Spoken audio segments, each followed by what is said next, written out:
Course 3, Investigation 1. This is just going to be a simple investigation about the coordinate plane, how we talk about the quadrants, how we plot points.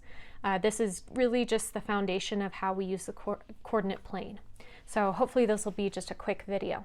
Now, with this investigation, what we are doing, I'll just start reading.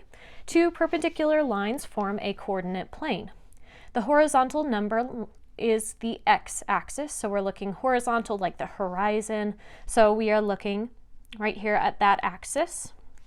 And the vertical number line is called the y-axis, so we're looking vertical, up and down. The point at which the x-axis and the y-axis intersect is called the origin, so we're looking at the origin right in the middle. Okay, that's right where x and y cross, and we call this the origin. It has the coordinate point 0, 0. So, to continue on, when we look at this coordinate plane, we can decipher between the quadrants by saying we have the first quadrant and the second. Yes, we use Roman numbers. Sorry about that. Can't talk this morning. The third quadrant, so 1, 2, 3, and the fourth quadrant, 1 before 5. So we use the Roman numerals in order to show the quadrants, starting from positive, positive. Okay, that's this one here. Then our second quadrant is negative on the x, but positive on the y. Third quadrant is negative, negative. Both of x and y are negative. And fourth quadrant are positive x coordinate, but negative y coordinate. Okay, so that's kind of the thinking skill here as far as what are the signs of the x and y coordinates in each point in the quadrants. So we can continue on. We can identify any point on the coordinate plane with two numbers called coordinates, what I've been using. The coordinates are written as a pair of numbers in the parentheses such as 3, 2. The first number shows the horizontal or the x direction from the origin, and the second number shows the vertical direction or the y distance from the origin. So the sign of the number indicates the direction. Positive coordinates are up or right. Negative coordinates are down or left. So our origin is at 0, 0, since it hasn't moved up or down, right or left. The two axes divide the plane into 4 regions called quadrants, and we go counterclockwise, beginning with the upper right as first, and then we go second, third, fourth, just like we discussed. So the vertex is what we're going to look at next, and here's your definition. A vertex is a polygon is a point where two sides meet. So we have our vertices at A, B, and C. So it says find the coordinates of each on this coordinate plane. Okay, and then we're going to find the area of it as well, just by kind of counting the half squares and full squares that we have. Now to begin, let's start with A. Now, to get to this point A, let's start with the x. So from the origin, how many units is it away? Well, here we have an x value. We kind of bring it down a little bit just to kind of see where it falls on that x-axis. So it looks like it's to the left one, which we represent as -1. Okay, and then for that point from the origin, we need to go up a certain amount. Looks like it hits that y-axis at 2. Because it's up 2 from the origin. So to get that to that point, if I were to be given this as a coordinate point, I would be going from the origin left once and up 2 to get to that point. This would be a great time for you to try B and C on your own by pausing the video. But really quickly, B, it looks like we go 2 to the right, so positive 2x, and down 1 to get to B. So we have -1 on our y. C, we go to the left once and down 1. So we get the coordinate point of -1, 1. Now it also asks us to try to find the area of this. Remember, that's how much space we fill with this. So let's first start by counting how many full boxes we have. So 1, 2, 3 full boxes, plus, let's see how many half boxes we have. We have 1, 2, 3 half boxes, 3 half boxes. Well, that 3 half boxes is really 1.5, so we get 4.5 as a total area, and we show area with units squared on a coordinate plane. Okay, and you can kind of see down below in the book it also shows those points as well, and we do find the same area as they did, so we can continue on. We can visually represent or graph pairs of related numbers on a coordinate plane given a table. Suppose Kim is a year older than Ivan. We can let X represent Ivan's age and Y is Kim's age. Then we can record the pairs of ages for Kim and Ivan in a table and graph the pairs on a coordinate plane. So if Ivan is 1, then we know Kim is 2. If Ivan is 3, we know Kim is 4. And we can plot these. So if Ivan is 1, so positive 1, Kim is then 2. Okay, we're using this kind of like a coordinate point right here, 1, 2. So to the right 1 and up 2. 2, 3 is going to be right here, to the right 2 and up 3 for that. 3, 4, and 4, 5. Each point represents 2 numbers, Kim's age and Ivan's age. So let's plot this table here and practice that skill. This would be a great time for you to pause the video as well. So -2, 1, -1. So -2 means we need to go to the left 2 and down 1 for that y. Then -1, 0 to the left 1 and 0 up and down for that y. 0, 1 is going to be, well, we don't go right or left at all, but just up 1. And lastly, 1, 2, we go to the right once and up 2 to form this line. Now, if this truly is a line, we can go ahead and put a line through it with arrows at the end, showing that this pattern continues forever. Okay, so let's just finish off with some of these different pieces here. So for this, you need a piece of graph paper. Hopefully you've already been working on graph paper, but it says, if using graph paper, begin by darkening 2 perpendicular lines on the graph to represent X and Y axis. For this activity, we will let the distance between adjacent lines on the graph represent 1 unit. So label the tick marks from each axis -5 to 5. What this is asking you to do, I'm going to use this coordinate plane up here, is say, all right, I'm going to make my perpendicular line, so y-axis and x-axis, and then we are going to do some tick marks. It's going to be a little bit harder for me to do this, but I'll just get a little bit closer.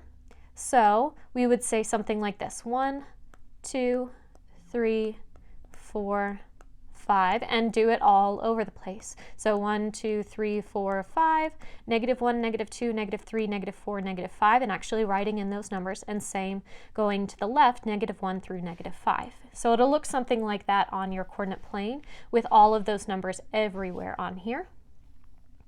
And then it says graph and label the following points on the coordinate plane. We'll start with 3, 4. So that means 3, 4 is going to go to the right 3 and up 4. Going to be right there. And then 2, -3. So we go 2 to the right and down 3. So 2 to the right, 1, 2, 3. It's going to be right there. Continuing on, -1, 2. So that means to the left 1 and up 2. And our last point here is 0, -4. So 0 right or left, so I'm still at the origin. And then we go down 4 for that -4. 1, 2, 3, 4. It's going to be on that y-axis. Okay, explain how you located each point in problem 1. So what I verbally just said, write that down. Say for 3, 4, I went to the right 3 and up 4. Something like that would be just fine. Number 3, the vertices of the rectangle ABCD are located at 2, 2, 2, -1, -1, -1, and -1, 2. Draw the square and find the perimeter and area. So I'm going to use this coordinate plane up here. I'll just kind of work back and forth here. And so we're going to plot these points. So first 2, 2, so right 2 and up, right 2 and up 2, there we go. 2, -1, so the right 2 and down 1. Then we have -1, 1 and -1, 2. So -1 goes to the left and down 1 and -1 up 2. Here is our square. So if we're looking at the perimeter, it looks like the perimeter each side is 1, 2, 3 boxes. So this side is 3, this side is 3, 3, and 3. So my perimeter is then 12 altogether. Okay, now for the area. Well, area comes from multiplying our length and our width. So if I have one, just like we did a second ago, 1, 2, 3 boxes, by 1, 2, 3 boxes, then my area must be 3 times 3 or 9 units squared, whereas my perimeter is just 12 units. All right. Which vertex of rectangle ABCD in problem 3 is located in the third quadrant? Well, if we're looking at our quadrants right here, this is 1, 2, 3, and 4. So the one that's in the third quadrant is this one right here, which is at -1, -1. All right. So continuing on, I might skip past some of these here for you to try on your own, but I'll try to talk about each one. Graph these 3 points, 4, 2, 2, 0, and -1, -3. Then draw a line that passes through these points. Name a point in the fourth quadrant that is also on the line. So let's go ahead and try that.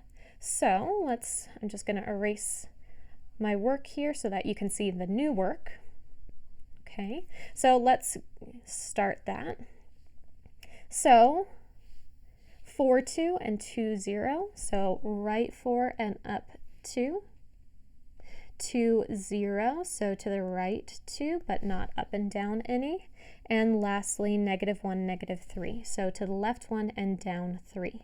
So we have this line, very nice line. And we can talk about some of the other points that are on this line that fall in line. I am going to pick that one right there, right on the line. And it looks like I have gone to the right 1 and down 1. So my point would be 1, -1. All right, number 6. One vertex of a square is the origin. 2 other vertices are located at -3, 0, and 0, -3.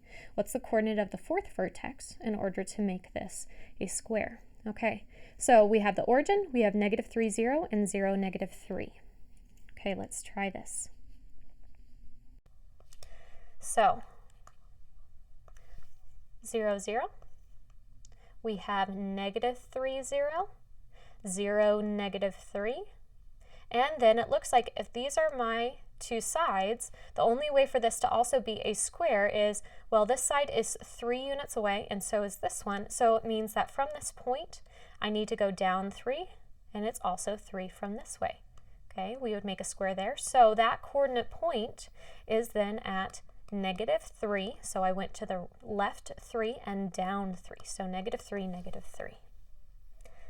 All right, I'll let you do number 7 on your own. Find the perimeter and area of a rectangle whose vertices are shown right there. So go ahead and plot those. Make sure that it's a rectangle. If it's not looking like a rectangle, try your points again and find that perimeter and area just like we did earlier. Okay, number 8, points 4, 4, and 4, 0, and 0, 0 are the vertices of a triangle. Find the area of the triangle by counting the whole squares and half squares. Okay, I'll do this one up here. So we have the origin again as a point. All right, and then let me just make sure I have the right point. So we have 4, 4, and 4, 0. So to the right 4 and up 4. And then we have 4, 0, which means that we go to the right 4 but up nothing. Here is our triangle. And then we're going to find the area. So it looks, I'm just going to count the squares that I see that are full. 1, 2, 3, 4, 5, 6 that are full. And I see 1, 2, 3, 4 that are halves. 4 halves, which means I have 6 plus 2, which is 8. Okay, if you know the formula for the area of a triangle, you can also do base times height divided by 2, which in this case the base is 4, the height is 4, and then we divide by 2. You'll see that that's also 8. All right, let me just finish up really quick here. Go ahead and try number 9 for yourself. Where does that fall in your quadrants? And number 10, okay, we'll do this one as our last one for this. You can try out 11 and 12 for yourself. A pint is a half of a quart, letting X represent the number of pints and Y is the number of quarts. We can make a table X, Y. Graph the pairs of this table on a coordinate plane. So if I have 0 pints, I have 0 quarts. If I have 2 pints, that makes that I have 1 quart, okay, because a pint is half of a quart. If I have 4 pints, 4 pints is 2 quarts, 6 pints is 3 quarts. So I'll just make a coordinate plane right here really quick. Ideally, you would have this on an actual piece of graph paper, but just for sake of time, we have 0, 0, we have 2, 1, so to the right 2, up 1, just kind of following the table just as X and Y. Going to the right 4, and up 2. And then we have 6, and up 3. So it actually ends up as a line, because anything on this line actually represents our pints and quarts. Go ahead and try 11 for yourself, graphing these points and drawing the segments from point to point in the order given. So you would connect 1 with 2, with 3, with 4, with 5, with 6. And then number 12, plan and create a straight segment drawing on graph paper. Determine the coordinates of your vertices. Then write directions for completing the dot-to-dot drawing if you had like a classmate with you for them to follow. Okay? All right, well, that is investigation 1 for course 3. I hope this helps with your homework and with studying.